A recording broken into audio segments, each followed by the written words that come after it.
Hey, good evening, everyone. Welcome back to the Raceway at Western Fair District, London, Ontario, for some half-mile harness racing action. Our assistant racing manager, Greg Gangle, will be joining us for the second part of the show. We'll be talking up some Camelot Classic possibilities, so stick around for that. Let's go to an HPI play of the day. Right off the bat, race one. Why not? Number 5, Sporty Tory. McKnight has a very nice filly here. She goes for 5 in a row today. Key her up to start tonight's early pick 3 play.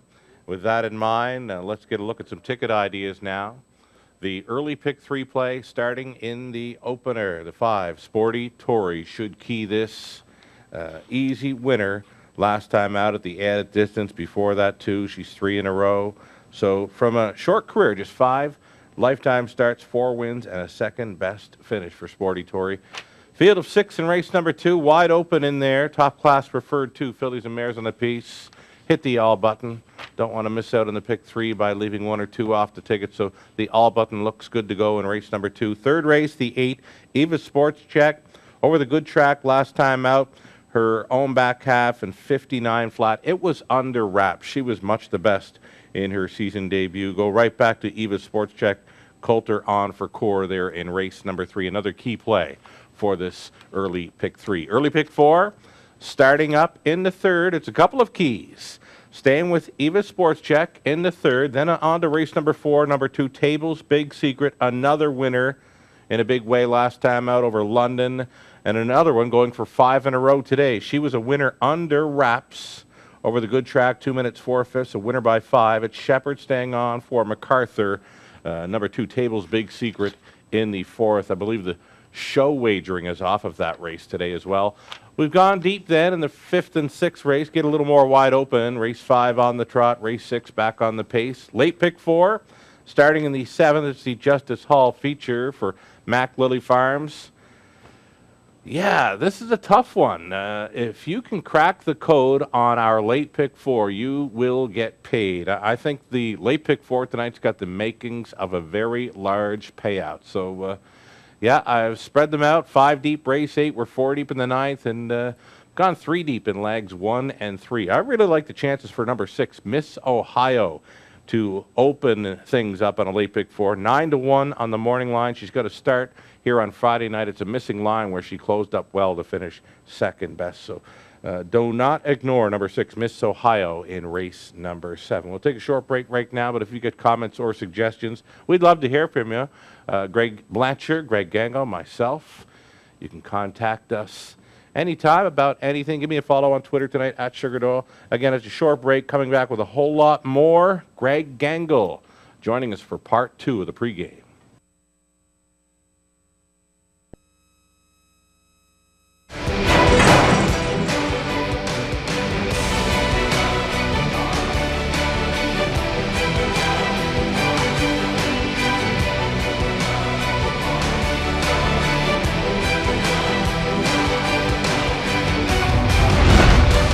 HPIBet.com. Access, rewards, and more.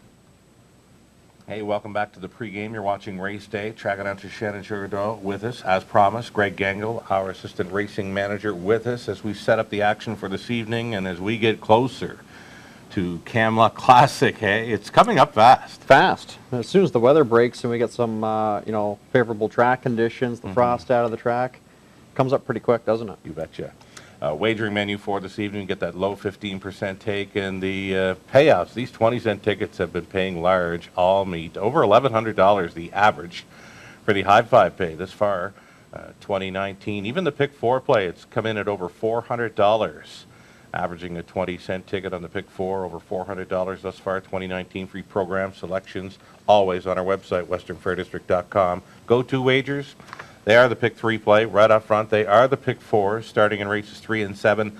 High fives are featured in races 6 and 10. Recent 20-cent payouts right up to last night. Another high five coming in large. Hey, Greg? Isn't that incredible? Yeah.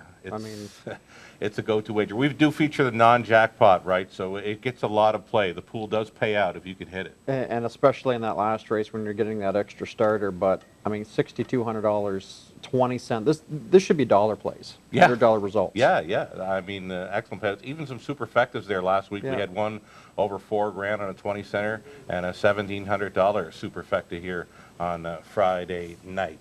So, as promised, we're going to get into some talk about some really nice horses throughout North America. We're talking about the age pacers.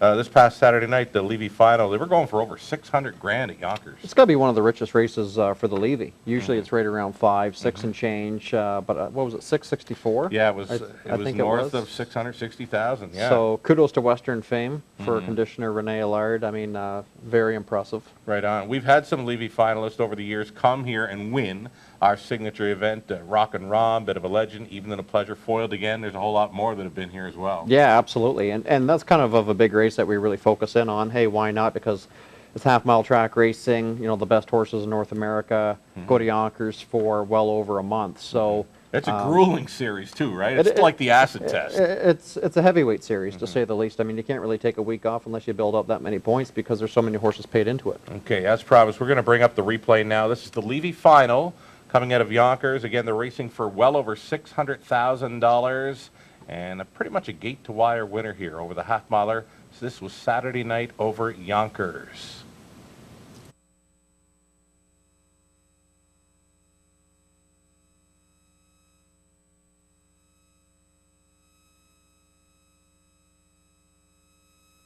Eight pacers set for race 11, the George Morton Levy Series final, and here they come. They're racing. J.J. Flynn. There's Western Fame in the center of the track. Toward the inside, Anything for Love. From the far outside, Ideal Jimmy left for a spot. Then More the Better. Around the turn and from between horses, J.J. Flynn comes away with the lead. On the outside is the big favorite, Western Fame, up to challenge. Away third is Anything for Love. Ideal Jimmy secured a good spot from his outside post as they pace to the opening quarter. Then More the Better. The Downtown Bus is in 6-7 lengths from the lead. The trailers are Rodeo Rock and The Wall trails at eighth. They went the opening quarter in a lively 26-4. Libby Series final field on the far turn the first time, and Western Fame taking all the support here at 1-5, leads it over a shadowing J.J. Flynn. Long shot Anything for Love is in third. Ideal Jimmy about to vacate the cones in fourth as they proceed to the half-mile pole, and here comes Ideal Jimmy to be followed by More the Better. Then third up is the Downtown Bus, about 7 lengths from this hot favorite. The trailers are The Wall and Rodeo Rock. Halfway home in 55-3. 1 lap to go in the Levy Series final, and they have to get Western Fame. Western Fame, 3 parts of a length from Ideal Jimmy. Second over, More the Better is right there at better than 30-1. J.J. Flynn is fading from the scene, and then comes the Downtown Bus. Anything for Love, shuffle back third last, and then Rodeo Rock and The Wall can see them all. They've gone 3 quarters in 1:22-3 on the final turn. The leader here by 2.5 is Western Fame. Ideal Jimmy has leveled off a bit. Next and third is More the Better. Shaking loose now is the Downtown Bus. 3 wide is Rodeo Rock. They're in the stretch in the George Morton Levy Series final, and it's Western Fame who's kicked clear. Western Fame by 4. Ideal Jimmy, and on the outside, More the Better. Dan Dubé takes his third straight Levy. Western Fame, tons the best. Close for second, Rodeo Rock. More the Better, and Ideal Jimmy in 1:50-4. Alrighty, so that was it. They weren't going to catch Western Fame, but you know what? A real battle for second here, hey? Well, there's 4 of them across the track, pretty much noses apart. And how about Rodeo Rock? On the outside, he's going to get up for the deuce. He was sitting last at the half on the outside. They won a 27 flat third quarter. And he's gaining. And he was gaining and picked up the pieces late to finish second. So that is a horse that, you know, he's coming. Rodeo Rock. Yeah, he's going to come. Yeah, Robert Cleary, we spoke to him earlier in the week, and he's expressed interest in coming. And, hey, we're happy to have him. I think the horse has had 6 starts or 7 starts this year, has yet to miss the board, fresh off a second-place effort in that. He says he's going to freshen him up a little bit, maybe a qualifier 1 race, and then come up to Canada. And Robert Cleary, the trainer, he's from Ireland, but he has some roots here in Canada. He's a very good friend with Anthony Hahn. So he might treat it like a little little summer vacation. So very nice showing there. From last to finish second, going for that kind of money and that kind of a mile, 150, coming from last on a half-mile track to finish second. Yeah, and let's be honest, no horse was catching Western Fame that night. No horse was really catching Western Fame in the entire series. Right. So Renee Allard has a history of going to the race in Chester, which is one day after ours, and he expressed that in the winner's circle. So there won't be any Western Fame coming up here this year, but if you can't get the winner, why not the horse to finish second? We will take that runner-up finisher all day long. Rodeo Rock, he's coming for the Cam Luck. The consolation race was a nice one as well. A good friend of yours, Peter Tritton, starting pacing major there. Yeah, usually when Peter Tritton comes up to Canada, he's bringing Bit of a Legend, but Bit of a Legend got sidelined. It was well documented, had a bit of a quarter crack or pus pocket issue, so he got sidelined for the back half of the series for the Levy. But his backup horse, Pacing Major, very nice half-mile track horse. Nice backup horse. And I thought that was maybe the best effort of his career so far, at least on North America soil, just getting picked off in the consolation. And I think they went 51 and 2. And kind of the same type of fractions, a 27 flat third quarter. And off a pretty grueling half, too. And then they go 54 and 4. Right. Back half. His own back half was 54 and 4. 54 and 4. He was first up. That's normally the kiss of death at Yonkers. Absolutely. And a lot of horses, too, don't like to go wide in that last turn. And he was able to, avoid that by actually clearing to the front. But he got picked off by somewhere in LA in the deep stretch. And, I mean, somewhere in LA, he doesn't really need any introduction. But speaking with Peter Tritton, obviously, I think if he had his preference and Bit of a Legend comes back as he expects him to, I think we'll see Bit of a Legend. If not, perhaps a horse like Pacing Major. Okay, so a fresh Bit of a Legend or Pacing Major from Tritton. Yeah, absolutely. I think it'll be one of the two. Okay, awesome. Any others in there from the Levy that you might have an eye on? Well, generally, I wouldn't say necessarily from the Levy. Okay. A horse like Ideal Jimmy coming from the Irv Miller barn shows a lot of, he's a very interesting horse. That was a big trip he went for the 8-hole. You saw him leave and got used a few times in there. And prior to the final, he was the richest horse in North America. Because he won a couple divisions of the Levy. This season, right? Yeah, this season coming in, correct. And he's 5 years old. I don't think he's staked to a lot, at least up here in Canada, he's not. So, the factor in, he left out of the 8-hole, he came first up, then he had to finish. So he got used 3 times in that mile, in the 50 and 4 miles. So I think that he did all the work. What about our track record holder? Rock and Run, he's in to go this Saturday at Pocono. As expected, if he races well, I would assume he'll come back. We can always count on something from conditioner Ron Burke. Same thing with Jimmy Takter or Nancy Johansson per Eggblom or Gary Candell. Maybe a horse like Sunfire Blue Chip from the Takter barn. We don't know. Okay. We'll get further confirmation in the coming weeks, but I wouldn't be surprised to see Rock and Ron come back, and hey, why not? What about that Northfield Park horse that's already won in 150 and won this season? That's another horse that is confirmed for our race. His name is Southwind Amazon. Son of Cam Luck? Son of Cam Luck, 8 years old. He's coming close to $1 million, and he's kind of what do you want to call him, the dark horse. Sometimes we get these dark horses out of Ohio, Night Pro in the past, and some other horses like him, but Southwind Amazon, I think he went the trip of his lifetime there last week. I missed the race, but you caught it. He's yet to finish worse than second. Right, this season, yeah. This season, and a lot of promise. Right on. What about this side of the border, Canada? We're going to bring up a replay now featuring some nice 4-year-olds. Courtly Choice is in there. And yeah, it's probably the most sought-after qualifier this year, I would think, when you got horses like Courtly Choice and Sintra and Jimmy Freight all battling. So Mark McKelvey called this one, so we'll pick it up here. It's just after the half mile. Lee Choice, the son of Art Major, leading as they go by 5/8. 29-1 was the opening quarter. The half was 58, and Courtly Choice is really rolling now. Sintra staying with them, or attempting to, is 2 lengths away, and then it's a gap of about 6 or 7 lengths back to Magnum J. Jimmy Freight in 4th, 3 quarters, 124-3. That was 26-3 in the third quarter for Courtly Choice, and they come into the lane, and Courtly Choice, looking to finish up strong, is on top, drifts out a little bit. Sintra's in second. Jimmy Freight coming up the inside of Magnum J for third position. A 16th to go. Courtly Choice is storming home. Courtly Choice looking strong once again. Courtly Choice to win. Sintra finishes in second. Then it was Magnum J. Jimmy Freight fourth. A mile 150-4. Yeah, Courtly Choice had the backstretch buzzing, hey? Like I said, that's a great qualifier, and why not? It's the difference from, I think, your first qualifier to your second qualifier. I think you'll notice there with Jimmy Freight, pacing a mile in 54 and change, Courtly Choice going in 50, but I think that's just the difference between your first qualifier and your second qualifier. And keep in mind, Courtly Choice is going to go to the first leg of the graduate He's not coming here. next week as his first start of the year, and Jimmy Freight is not. Okay. So the little difference in scheduling, I Okay. think that's why Blake wanted to have him ready to rock. Okay, but Courtly Choice. That's right. likely Courtly Choice won't here. be coming here to the Okay. Camelot Classic. We reached out to Blake, I want to say a month ago, and he just expressed that they had a plan mapped Sure. out. Okay. And, the graduate, a division of the graduate goes the next night at Mohawk Racetrack as well.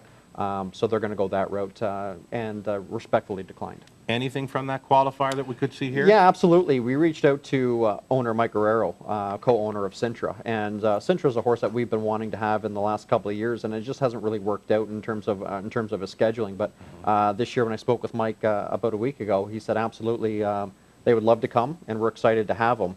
And if there's one horse in that qualifier that kind of remains to be seen, is Jimmy Freight. Obviously, we would love to have the Adriano Sorella owned. Richard Moreau trained Jimmy Freight, but again, it just deals with the conflict the next night at Mohawk Racetrack, a division of the graduates. So scheduling might be an issue. Sintra can get around here. He's a track record holder here as a 3-year-old. Yeah, absolutely. He's got a lot of speed, and as a 4-year-old, went to the Confederation Cup instead of coming here. It was too close, and then last year, I just believe he wasn't qualified in time. I think he qualified a week before our race and didn't want to come in, into the Big Bears right away. Okay, anything else in Ontario there that we could be looking at? Yeah, a horse that finished third last year, Easy Lover Hanover, for trainer Ben Wallace. We're talking about a lot of horses that Right. are kind of getting freshened up. A bit of a legend, and the Sintra just resurfacing. Easy Lover Hanover sustained a minor injury or minor issue in his foot, a quarter crack or a pus pocket. I'm not quite sure. Ben Wallace told me there a couple weeks ago, but he was third last year in this race, and obviously has a great resume at Woodbine Mohawk Park. So if he comes back sound and healthy, we'd be happy to have him. When he's really good, there's not many that can go with, right? Yeah, and he doesn't really have that much half-mile track experience. However, last year I thought he raced terrific to finish third behind Rock and Run. Wonderful. So there you have it, folks. We promised you some Camelot Classic possibilities. Great job, Yep. Greg, on setting that big race up. We're going for 150 grand, right, and back on a Friday night. And we talked about a lot of horses, and I Yeah. think we still have a spot or two kind of remaining. But it kind of, we're just waiting for a week or two just to see, how some horses come back off the shelf and so forth. And again, it all comes, scheduling's the big thing. Wonderful, wonderful. Great news then. Great job setting that up then. We'll look forward to the weeks ahead and seeing just what will come of the Camelot Classic. Again, it's back on a Friday night, May 31st. Let's go back and do some recapping of some ticket ideas. How about Sporty Tori? Nice filly, hey? Yeah, I think she's a lock. She's City London eligible. The final will be on Camelot Classic night, the end of May, May 31st. I think she's a lock in here. Right on. It's the all button for me. Race 2, good-looking field of top-class mares. Then you've got another key in the third, I believe, number 8, Eva Sports Check. She just jogged under wraps last time out. Early pick 4, starting up in the third. A couple of key plays. Race 3, you got the 8, the 4th. You've got number 2, Table's Big Secret, who will likely get 5 in a row. Then we've gone deeper in races 5 and 6. Late pick 4, it's tough.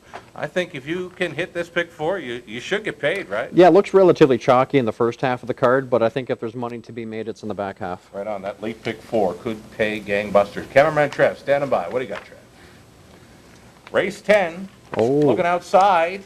He wants with payday, the doesn't he? 7 Cherry Pop. Yeah, she can go with these 9 to 2 in the morning line that day. Friend of the show. Got a great shot in there, I think. I'll tell you what, the cameraman could be onto something because this is a wide open race. Kahlua Morning probably will be the post time favorite, but that trailing spot handicaps her a little bit. And New Boston Town loves to use that gate speed and can't necessarily do that. Right, not from the 9 hole. So It's a tough race. even the 3 horses, Brave as My Mama as a price option, I think that this is a great betting race, and I love that it's in the finale. Wonderful. Cameraman's play of the day, number 7, Cherry Top in the finale. Survivor Tuesday, always free to play. Get in on this. Chance for you to win your way into the grand finale on Camelot Classic night. Closing boards. All you need, it's on our website, westernfairdistrict.com/raceway. Free programs, selections. Anything more to add, Greg? Yeah, I was just going to say, cameraman Trev told me before we came on camera, if Cherry Pop gets the job done, he's taking the entire TV department to the keg. Nice. Oh, wow. Maybe the Raceway team as well will join. Well, that'd be nice. All righty. Best of luck when playing tonight. We've got 10 races getting underway at 6:15 tonight.